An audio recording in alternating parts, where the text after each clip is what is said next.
Russ is a very good friend of mine. He comes to us from Omaha. He actually lives in Iowa, and I worked with him at the Med Center for a while.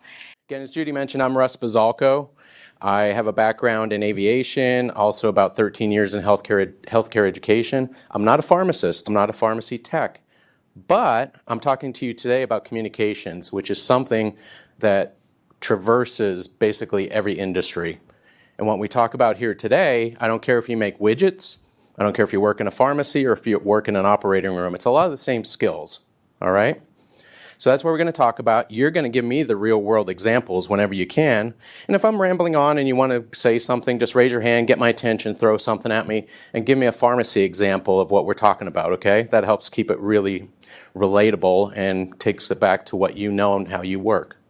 So we'll go with that once we get going. But like I said too, is I'm not somebody who works in a pharmacy, but sometimes that's the best people you can have if you're talking about things like communications. Get a third party to come in and take a look at things and give you a new perspective. Sometimes if we work in an area too long, you're not going to notice that dead dog that's laying in the middle of the floor because you've walked past it so many times, so to speak. All right? But a lot of times it does help if a third party comes in, or even if you get a pharmacy tech from another pharmacy, it may help if they come in and give you some advice or say, hey, did you ever try this? Did you ever think about that?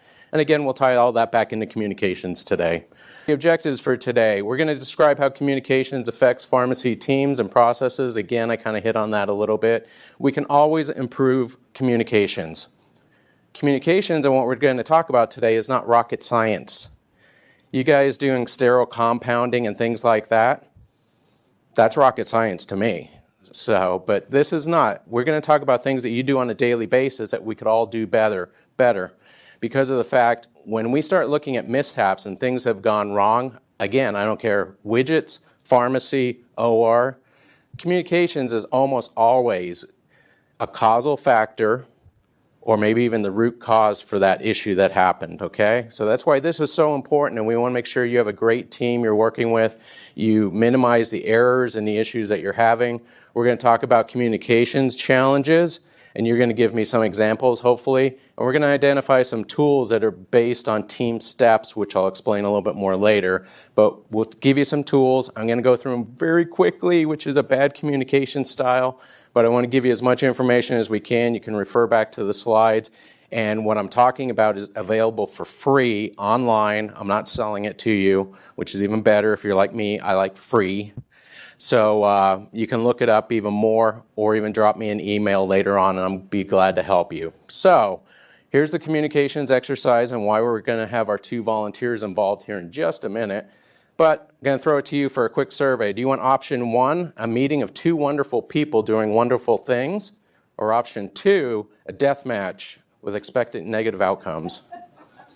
Option 2. Okay, you're my people. All right, I like this. I knew I liked the pharmacy text for a reason. I knew you were going to go for that one. But anyway, this is funny because what I'm trying to make a point of is how you message something. That's all this is. And it's also my first attempt at ever using AI. And I don't know, it was fun. I came up with 2 sparkle unicorns and some Vikings. So I must admit, though, being in Austin, I'm still afraid of those Waymo cars that are driving themselves. Okay, yeah, people don't like, okay. See, there's a reason why we get along so well together. All right, so let me get set up here, finish the setup for today. Let's see. Roxanne, which one were you going to be? You going to be the... Okay, Sarah, you get the choice then. Which do you want to be, the pharmacy tech extraordinaire or the customer? I'll be the customer. You'll be the customer, all right. So I want to hold on to this for a second. I'll give you the rules here in 1 minute. Okay. Here we go. That's for you. Rules for today. You have to stay facing back to back in your chairs. The pharmacy tech, Roxanne, will communicate the details of the shape that you are holding. You good with that? Customer, Sarah. You will build the shape that's being communicated to you with the parts that have been provided. Participants must not turn around or give the shape to the cut from the tech to the customer, and then you're going to have 2 minutes to complete this exercise, and then we'll debrief as a group, okay? All right? Ready? Ready? Begin. Some buildings can look like this. Am I able to do descriptive words? Yep, you can say whatever you want. It consists of multi-levels. Not all levels is even. New York comes to mind. Chicago comes to mind. Everything but the Eiffel Tower comes to mind, actually. I would go here to. Good point.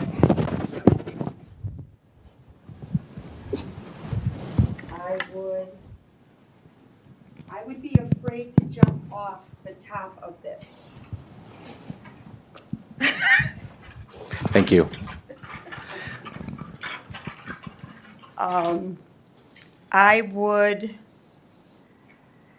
It's a very famous building in Chicago. It used to be named one name, but then it got named another name, but nobody will call it by that name. 45 seconds remaining. If you're from Chicago, you know. The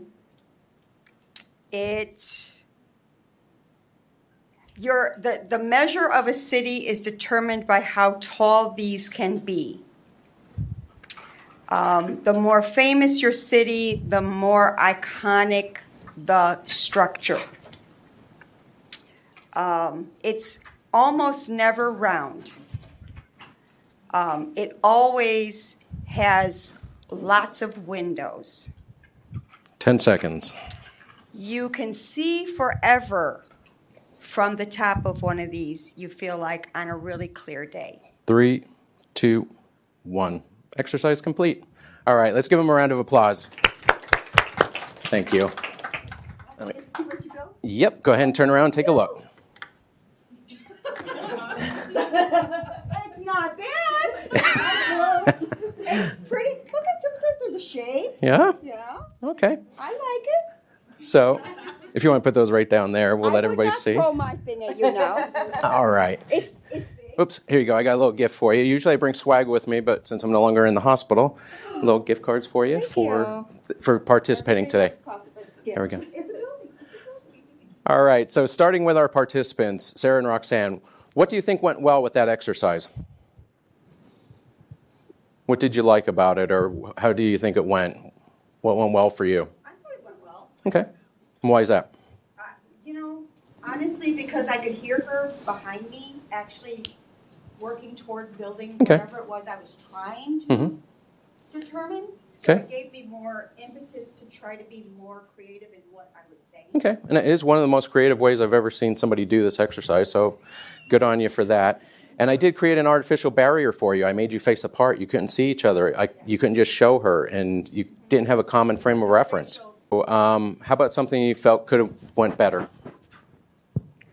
If I'd known in advance a little bit more about what she was working with, then I could have given her better cues as to, and I didn't understand, well, I knew the parameters I wanted, but I didn't know the rules of the parameters. Okay. So could I have given better context clues as to how, why, how, more about the base of it, or about the more descriptive terms. Yep, sounds good. And Sarah, how about you? What would you have liked to have heard, or what could have went better for you? I think kind of the same thing, like, not knowing, like, dimensions and stuff like Not knowing dimensions. If you're given like blue with 4 nubs on the top, I've seen that. And we all have different ways of communicating, so I like that. Probably my biggest helpful cue was Yeah, actually, that's like, what I it was looks going like for, is buildings, and I was everybody- like, From the team, what do you guys think went well? What would you like to talk about as far as communications? Because we use this exercise, or at least I use it, for both communications and also for leadership, because a lot of times you're under a time constraint. That's why we put 2-minute time limit, also to keep it within the context of the session we got. We put up these barriers. Bosses do that all the time. I start doing the countdown, like, you need to get that done. That's basically what I'm getting at there. So how about any other, maybe 1 or 2, positive or what could have been done better? Anything? How about over here? You liked Roxanne's communications? Yeah. She was clear about what she was saying. Yeah, liked it. Anything else? I was going to add that too, that she did really well within Yeah. the parameters that she was understanding of Yep, and concept of an artificial work environment here, and also why I give very limited instructions. Sometimes the people ask too, well, can I ask this? Can I do this? Can I do that? You know, they try to solicit more information. So anyway, just a quick little icebreaker that we did here to talk about communications, and we'll keep moving on with our presentation. Medication errors. According to a 2024 article, medication errors can occur at any time during the treatment process. Ordering, documenting, transcribing, dispensing, administering, monitoring. How do you think communications plays into this? Who wants to give me an example from your pharmacy where you've seen an issue? Now, don't give names, don't give patient names, but you can talk in general. Have you? We want that cholesterol medicine. We want that cholesterol medicine. Is that all they gave you?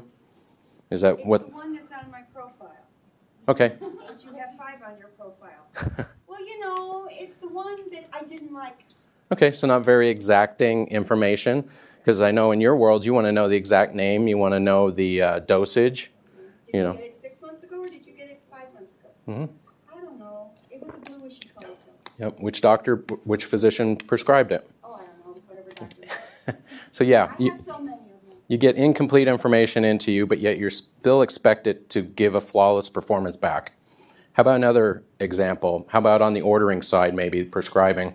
I know we had an issue, patient had a dose increase. Okay. So like, the quantity they were given was correct, the base supply was correct, but the sig on the script was still for the old dose, not the new dose. Oh, okay. And patient had already left the pharmacy with the medication, you know, and luckily my pharmacist, you know, called and talked to the patient. It's like, you have the right amount for your right day supply and everything, but your directions say this and it's supposed to be this. Okay. So as a pharmacy tech, what role did you play in that then? How did you help with that situation? Or how did you back up your pharmacist? Well, it was one of the other technicians that Okay. caught it initially. You know, but to be able to like let the pharmacist know, like, hey, this went out wrong. What do we need to do to try to fix it? So I think that's a great example of showing how the pharmacy tech is really a part of the safety net for the whole system. So that's a great example right there.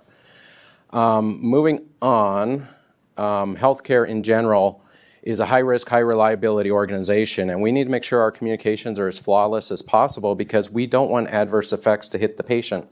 None of us want that at all. High-reliability organizations are when you do something well, you recognize it, and you want to keep doing it well and not doing those negative things. So that's more of your high-reliability organizations. Now, how do we do that? Well, I'm going to give you a few minutes here. It's going to be a little bit of background, a little bit of a story time for a minute. But I told you I worked in aviation for almost 11 years in the Air Force, and we had something called crew resource management. Well, that was a great thing. It started transferring over to healthcare in general. It could be tailored to a pharmacy. It could be tailored to an inpatient, an outpatient unit, anything like that. Cool. I loved it so much I did my dissertation on it to see how crew resource management went over to healthcare. Stayed with it long enough. Team steps is the next step because crew resource management did not have an evidence base in medicine. They needed one that did. So basically same skills, moved from aviation, moved to medicine. Aviation started in '79, team steps started in about 2003, so there's a bit of a gap there. But it's a great system. I love working with it now since I've been involved in healthcare for so long. I'm not selling it. I mentioned that earlier. It is for free if you go to the AHRQ website. So the tools and things we're going to talk about today just for communications, there's a lot more out there. There's videos. There's an app that you can put on your phone. If you're one of the people who likes to have an app, great. It's there to have the tools and everything else that you need. But again, go to AHRQ if you want the free one. If you want help with it, American Hospital Association also has a version, but they'll charge you. They'll teach you classes, they'll get you certified, things like that, but you're talking $600, $700. And also patient safety organizations. I know CVS is a patient safety organization where they can report adverse events and then it gets de-identified and then used to help make things better. But there are people, look at your PSOs to see if they can help you with team steps too. All right, communications. Well, this looks a little different. Okay, so something changed on my slide there. But anyway, communications, module 1 from Team Steps. I'll move over to the next slide. Effective communication skills, vital to patient safety. Isn't that what we want, folks? That's what you want. You're all good people, despite wanting the Viking exercise in the beginning here. We won't judge. You're going to enable your team members for effective relay of information, and effective communications are mechanisms by which team steps, strategies, and tools are executed. So I'm going to slide over here to the screen here for a second. If you look at the center, the yellow area, safe, efficient, patient-centered care. Great, that's what we want, right? Give me a big yeah. Yeah. Okay, good. All right, making sure I keep you after lunch here. Blue area, that's the skills area. We're only going to talk about one of them today, and very, very, very briefly, I'm going to go speeding through the tools and the concepts. But you see communications. But communications, as I mentioned on that last slide, it enhances team leadership, situation monitoring, mutual support. That's what we want to do to create a better team, whether it's in our pharmacy or somewhere else, okay? And then along the lines, what we want to do is improve knowledge, attitude, performance, and sustainability.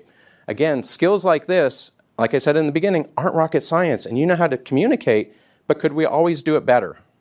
I think so. You know, it's not a one-time shot in your arm and then you move on. It's something you need to talk about, you need to think about. I'm not going to give you all the answers today, but hopefully you leave here and start thinking, well, maybe we could do this a little bit better in our pharmacy. Things like that. All right. So this slide, I debated pulling this one out, but it is from Team Steps. There are 2 points on here that I really want to make. Team Steps does start going into diagnostic errors. That seems to be the latest emphasis item for version 3.0. But if you look at what the Joint Commission is saying, that communication failures are common causes of sentinel events. And it rolls right into the next one. Communications and inadequate information transfer are 2 of the top causes of medical errors. I kind of hit on that too in the beginning, talking about root cause analysis. You're almost always going to see communications show up on there, some kind of communications breakdown. All right. So the next slide, if you look, or you can remember back to some of your classes that you've had in the past, it's a new way of presenting the the communicator, the message, the receiver, and the feedback. Anybody ever see that old version? But this one just goes a little bit further, talking about barriers, creating meaning, shared mental model between the 2 of you. Who likes this? We kind of talked about it a little bit in the beginning with the exercise. There were no nonverbal cues being able to be given. So Roxanne didn't know, was Sarah getting the right information or not? You know, I'm looking at the crowd here today. I'm trying to make sure I keep up with you, make sure I'm saying things correctly, because if I say something wrong, I'm going to get the look from you. So then I know I have to re-explain that. I have to go back and touch on that again. So that's a nonverbal. That's the feedback portion. That's part of what I like the most about this type of slide, this type of depiction. Yep. So we're going to send the message. It needs to be encoded. Is it being decoded on the other side correctly? Are we speaking the same language? Do you deal with patients, customers from different cultures with different languages? Yeah, I'm seeing a lot of head shakes on that one. That one's wide across the board here. Yeah. So your frame of reference is going to be different. Again, another reason to be face-to-face to see if they understand what you're talking about and how you're explaining things to them. Okay? Cool. All right, here's one where I really want your participation, if you would, please. So standards of effective communications need to be clear, complete, brief, timely, and respectful. Who wants to give me a few examples there from your pharmacy? What went well? Or maybe one of these areas that didn't go well for you? Who wants to give me an example? Right there, right in the middle. Oh, me? Sorry. My hand. I guess recently I was talking to a patient and I just needed a copy of his income in order to do like a patient assistance application. Mm-hmm. He wrote me like this 3-page email about like what is going on in his life and all the things. I'm like, okay, but I still need a copy of your income documentation. Like I appreciate that you sent that to me, but that's not what I need. So it's just like being brief, but also giving back the information that's requested. Yep, that's a good one right there. So What could he have done better? Obviously, I think we all know, but Yeah, probably just probably at least attached his proof of income. I think that people get just really upset when they're going through hard things and they can't afford medication. So like I understand what he was doing, but like also following the directions that were given would have made things go faster. okay. No, sounds good. The information you ask for, you hope to get back. All right, same thing. How about something internal to the pharmacy? What would be a good example of effective communications or not effective communications? Think about maybe when you're talking with your pharmacist or maybe one of your team members. Yes, sir. I have an example for Sure. pharmacy.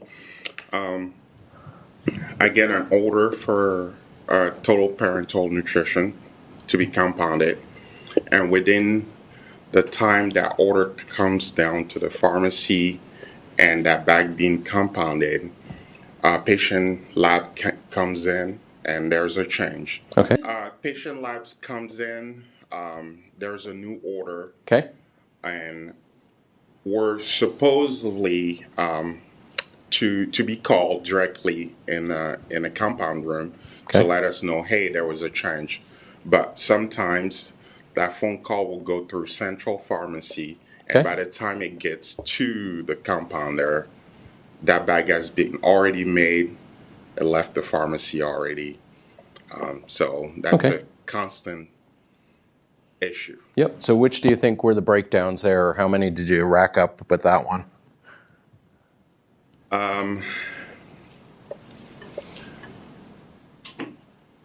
I'll say All of them? 5. Yeah, we could probably touch on all of them there. I definitely say timely, because if it's leaving your compounding area and going out to the patient wherever they are, again, you'd want a quick brief reaccount of what changed and how that affects you and the job that you're doing.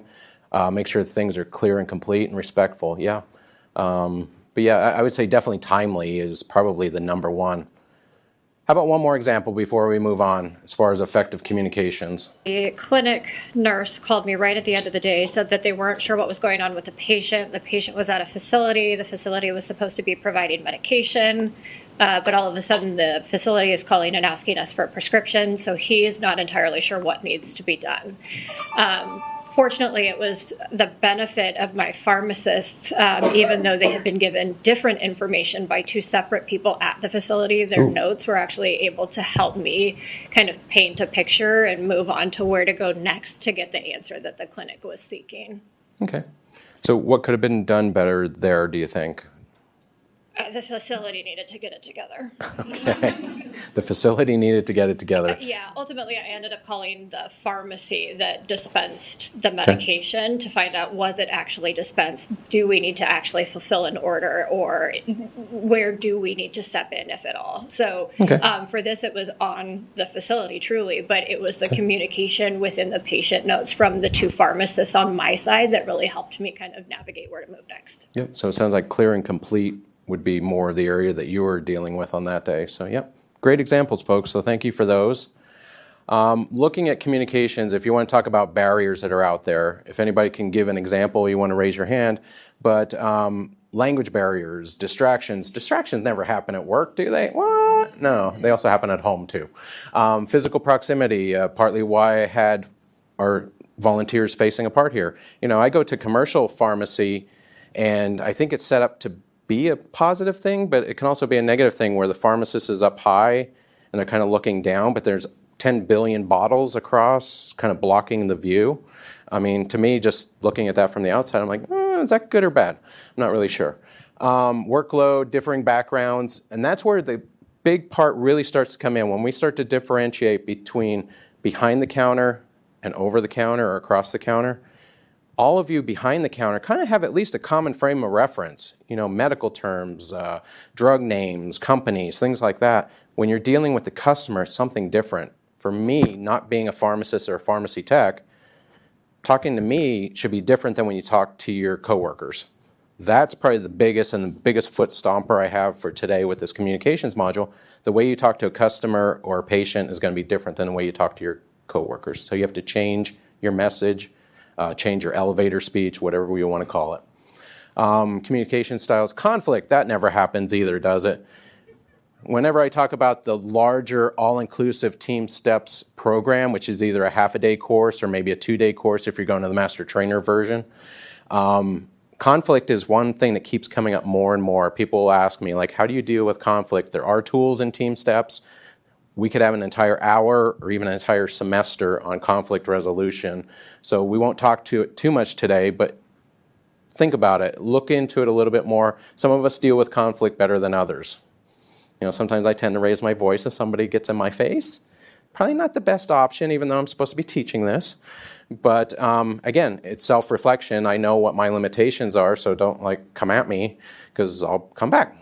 And anyway, lack of information and verification and shift changes. That's one of the big areas where we see information gets dropped, communications is lacking, or communications are lacking.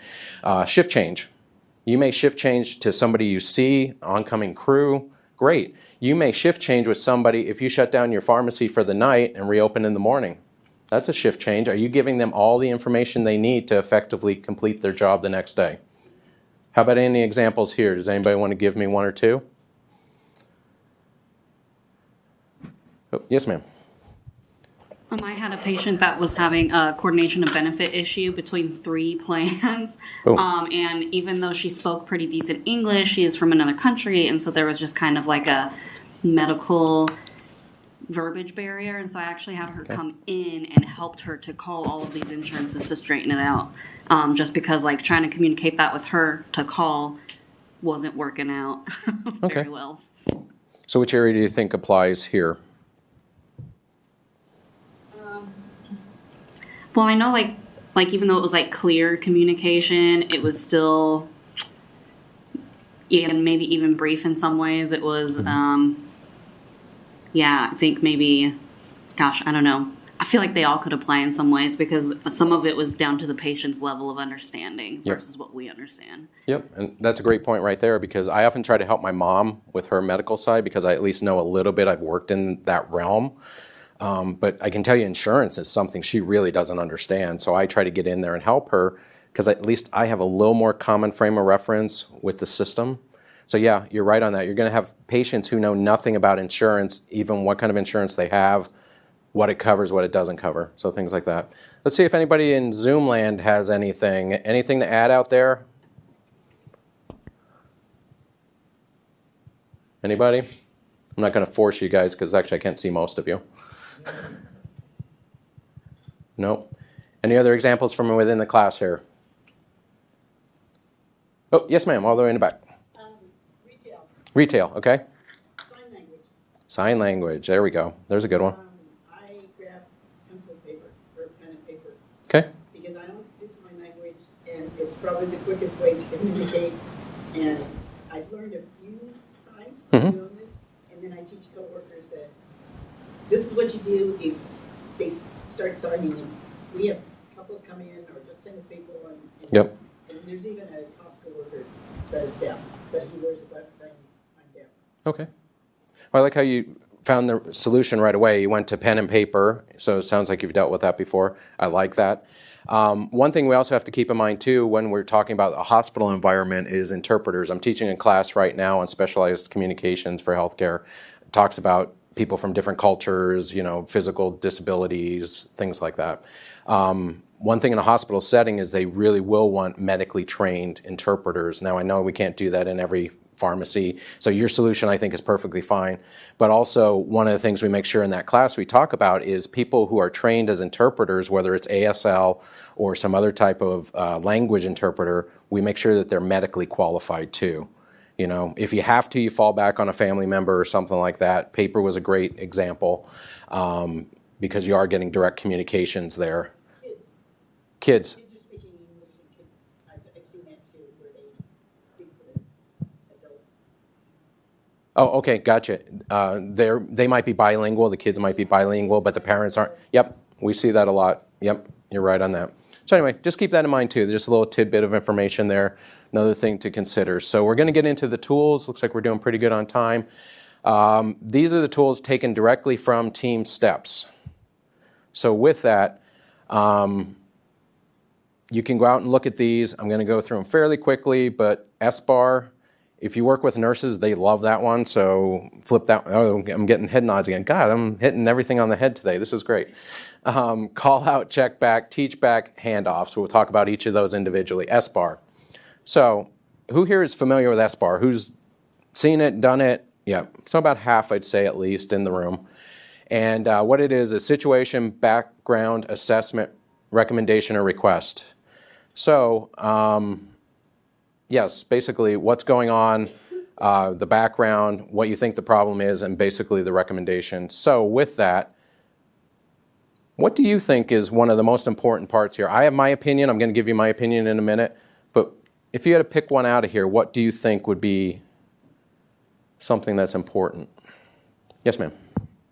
I would say maybe assessment. Assessment? Okay. Because one person can assess kind of the situation Okay. in a little bit of a different way than somebody else as far as like what to make for the next recommendation.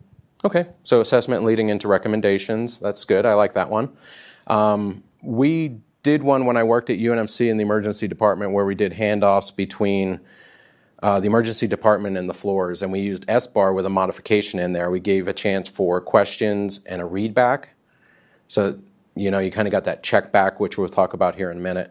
But we kind of modified it. We took what's this tool and made it into a handoff tool. How about anybody else? Any other opinions on SBAR? What are you thinking? And there's no right or wrong answer here. Like I said, I'm just going to give you an opinion at the end, what I've seen. Anyone else? Yes, ma'am. Roxanne. I think it's the one in front, a little bit in front there. There you go. You got it. Ooh, I can be top. It is. I would think background, because Okay. if you know the background of the patient, not cultural background, I'm talking about if you have the ability to look at their medications and to see what the background of what their conditioning is, Okay. you can assess the rest of the things a little bit better to give a good recommendation of what you're looking at. Okay. Well, I think what we're proving here is that they're all important, and they're great inputs that we had here. The one I like, again, opinion piece only, is the recommendation or request. We used to use these a lot in the children's hospital where I worked, and I found with my team, and even the mistake that I was making a lot of times, whether you use the actual format or not, is people often forgot about the recommendation. Like in my case, a lot of times I would tell my boss, hey, we're getting slammed, blah, blah, blah, blah, blah. Just want to let you know, blah, blah, blah, blah, blah. Give the background, what's happening, things like that. And then I sat there wondering, like, why isn't my boss helping? Why aren't they saying, do you have the resources you need? Why aren't they saying, hey, I'll come over and lend a hand? I found both with my team, with emails and communications to me and my communications out, a lot of times we assume things. I think that's the one that gets dropped. So that's why, like I said, none of the opinions or inputs were right or wrong, but it's the one that I've seen more often gets dropped is the recommendation or request. Be explicit. Tell the people what you want from them. If you're communicating with them, hey, how about you come on down here and give us a hand because we are getting slammed hard. Anyway, just food for thought, all right? Great discussion. So, SBAR exercise, we're going to let that one go since we are starting to run a little short on time. And then the call out. This is something like an event happens in your pharmacy, but everybody needs to know about it. In aviation, we tied this to a thing called a timeout. We'd be like, okay, everybody, timeout, 2 minutes. Hey, we're out of XYZ, and the ABC machine is down. We need to make a plan to get around that. Super basic, super generic description there. But can anybody think about something where you need to get your whole team's attention and let them know? Because you want to get everybody on that same sheet of music. And this is a good example of showing how communications leads into shared mental model. Yes, sir. In my team, we have what's called a huddle. A huddle? Okay. Twice a day. Okay. So I cover pretty much anything that's going on, and that needs to be known from the oncoming teams. Okay, so huddles twice a day. Do you have a checklist that you go through to make sure you hit all the highlights? Yes. Okay, so you have that checklist. That works great because also you'll forget things. I know I do. I'm getting older. I definitely forget a lot more. All right. One of the points that he brought up is that they did their twice a day huddles. What do you think about the comment that you can never over-communicate. My opinion changed on this one over the years. What do you think about that comment? You can? Roxana's saying you can. Anybody else? Yeah. I used to be one of those who, even though I taught communications, I'm like, communicate, communicate, communicate. Let your people know what's going on. Well, here's a real world example. When I worked at Children's in Omaha, when COVID was hitting, it was coming, it was heading for us, just like all of the rest of you. We stood up incident command. Everybody had great ideas, great inputs, great actions, things like that. But we were meeting 3 times a day. And it seemed like because we met 3 times a day, there was always a new process, a new action, a new bit of information, something new we knew about COVID. I found out during that time, and our staff across the hospital was like, hold on, time out. We are getting way too much information. And by the time I get it, I may be seeing the noontime incident command, but you're doing a 5 o'clock or maybe vice versa. And, it just got to be too much. So what we did in that case for communications purposes is we put everything through marketing. It came out once a day, like one concise area. They knew where to look. It was in one spot. And also it avoided multiple different messages coming out from different sources throughout the day. So we learned from that one. Did anything happen? No, I'm glad to say. But it also changed my mindset from communicate, communicate, communicate to communicate deliberately. Kind of comes back to some of those effective keys that we saw earlier. All right, check back, often referred to as teach back, also closed loop communications. Has anybody talked about closed loop communications? Yep, so you know about this one. You got the message, the person receiving it repeats it back, and then the person who originated it confirms it, so you close the loop. Okay, I'm getting head nods on that one, so we aren't going to spend too long there. But yeah, these are vital. We did a lot of this in aviation. It transferred over to medicine, and you'll see it in a trauma situation especially. I have a little bit of experience in that area. When you're pushing meds and things like that you guys bring to the trauma team, there's often that cart full of drugs there with the pharmacist. Yep, getting more head nods. I'm loving the head nods today. Great. So anyway, check back, and you make sure you're doing exactly what's going on, because one person may say 1,500 cc's, you may hear 1,500 mLs, or whatever the case may be. I know that's not a great example. But when you repeat it back, your chances of being correct are much better. All right, handoff. I touched on this a little bit earlier. Handoff is one of the biggest areas where things get dropped. All right. So does anybody have handoff tools in here? I heard about a huddle twice a day, and I love that they get together and they have a checklist. How about anybody else? Handoffs. Any kind of tool that works well for your pharmacy? I know in my previous pharmacy job, there we go. We actually had like a huge whiteboard. And so anything that was changes, like whether it was staffing issues, new information, whatever, it all went on that board. And it got changed like in the morning about first shift. But, so all the shifts could be informed of kind of what was going on, how the day was going. Okay, that's a great idea. I love that one. Was one person responsible for that, or could anybody change it? Anybody can put anything. How did that work for you? Good, Brad, indifferent? It was indifferent to me. Okay, because I could see not seeing it work in action. I could see where if maybe one person was in charge of the board, that would be good. But then also I can see benefits to having anybody. Because one thing too is, along with communications, we want to enable our team to speak up, to communicate when they see something that's going wrong, that's not right, doesn't smell right, taste right, feel right. You need to engage people and let them know they can speak up. And even if they're going to be wrong, you're not going to penalize them. So sorry, I'm jumping a little bit into leadership, and I know you had a session on that today. But they do all go together. And that's partly why we booked this event with the leadership earlier in the morning. So you kind of see where I'm going with that?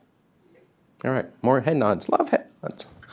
All right, so a couple of the tools that come directly from Team Steps. I know these aren't perfect for you. I just ask you to look at these and see if you can use them as a template. You can modify. You can do what you want with these. But acronyms work great. And I can tell you they change over the years too, because when Team Steps first came out, this used to be I Pass the Baton. That thing was ginormous. People didn't like it, so they modified it and they took it back to I Pass. So again, modifying things is great. Make it work for you. Everybody agree with that? Head nods. All right. So again, these are not specific to pharmacies, but I'm hoping that you'll look at them and use something, get it written down, get a checklist. And again, think about those times. You may be face-to-face doing a handoff with people, or you may shut down your pharmacy, and it may be a day later, it may be a weekend later, depending on what type of facility you're working in. Okay? You want to make sure everybody has the information they need, because again, we don't want to drop something and have a patient safety issue. Here's a couple other ones. Shark and anticipate, those are good ones. You know, shark is very general. That one might work. You see some similarities with SBAR too. That's kind of like I said earlier, we took SBAR, even though it wasn't technically a handoff tool, but we added a few steps to it. And then it was my idea for SBAR, and we put DR as the two others, so SBAR doctor. You know, okay, we all know physicians, you know, like you kind of make them feel important, you kind of stroke their hair. No, just kidding, just kidding. But anyway, they did like that one. SBAR doctor caught on. I'll take any win I can get. All right, so at the end of each module under team steps, you get these slides that kind of recap what's going on. And again, this is just to show you what's going on. And again, free. Go for the free version, and you'll see more slides than even what I showed you here today, just for the one module. Psychological safety, that's another one too, especially when we're talking about marginalized, disenfranchised groups, people from different cultures. That's something, we want them to feel safe. We want them to feel safe coming to your pharmacy, asking the questions, knowing they're going to get the right answers. Okay? The tools are in the middle there. And we'll kind of leave that at that. We'll move on. These are just a few notes I threw together in the last 10 minutes of our presentation. We'll cover a few of these. Formal communications, informal communications. What's the difference there? What am I talking about there? And why do I bring it up? Formal communications are more like your policies, procedures. Oh, Judy, was that you? No, sorry about that. I thought you were asking us. Yeah, so Yep. formal it would be where you would really need to be professional, I imagine, in how you answer and reply. Yep. That's one. And then also, too, with the formal, it's going to be more of your policies, your procedures. They're probably going to have a very specific format. Informal communications, more of that spur of the moment. I'm going to talk directly to Roxanne. We're going to resolve an issue right now, move on, and get back to work. You're going to find with these, too, which are you better at? Think about yourself. I'm pretty good with the policies, procedures, and the formal communications. So I don't mind sitting down and churning out a new policy. Other people hate that and don't like it and can't do it. I'm not one of the best who, when there's a birthday in the pharmacy, remembering to write a nice note and respecting our coworkers, I often pass that off to somebody else. Say, hey, could you do that? My last job, I named a morale officer within our group because she was much better at it than I was. And she reminded me when we had anniversaries and birthdays and all these other things, and she usually wrote the nice notes. Okay? Let's see, nonverbal communications we hit on already. Again, watch your customer, watch your pharmacist when you're communicating with them. Are you landing with your message? Are you not? Things like that. Play to your strengths, I already talked about that. And tone. Do we use a different tone here and there? Yep, more head nods, good. Different tones. Partly why I mentioned, like, we're not going to have one person be the spouse up here, because I use a different tone with my spouse a lot of times. Maybe you do too. All right. So we got a couple minutes left here. Let's talk about some effective comms behind the counter, some of the barriers and things like that. So behind the counter, within your pharmacy, how about we hit on just a few examples, good or bad? What happens with your team and communications? What's worked well, what hasn't? Anybody? Yes, ma'am.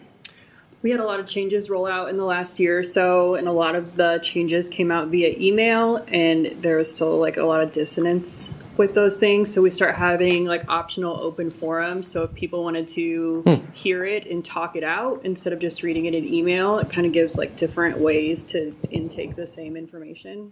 Okay, I like that. Optional feedback or optional times it sounds like you had there. How did that work? I think about half of the team usually comes with questions or just to talk through changes, Okay. whereas the people who kind of got what they needed out of the email could just continue with their work instead of sitting through another meeting. So Okay. it kind of played to both sides. Do you think there was a possibility of a third party in there where maybe they didn't understand, but they didn't want to get involved with the group? So that's something to watch there. I've seen that one personally too. The ones who gripe the most, you offer them a solution, then they don't partake. So watch for that too. That's just suggestion. How about something else within the pharmacy situation with your coworkers? I got about 3 minutes left. Oops, I thought I saw a hand. Oh, there's a hand. I was just going to add to kind of what she said about changes being dispersed via email when not everyone received the email, and then you have a discussion in the group.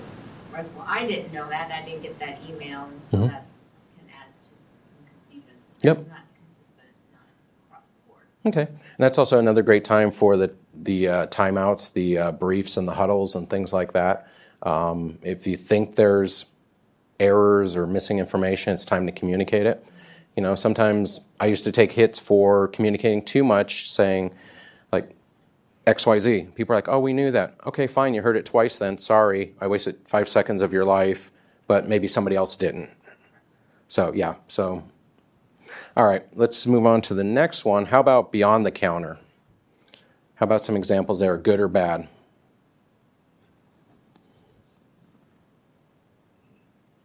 How about those cultural pieces again? People from different backgrounds, language barriers, things like that. How about they have zero knowledge of pharmaceuticals or insurance? How do you change your message there? How do you make... Through an interpreter, that's a great one.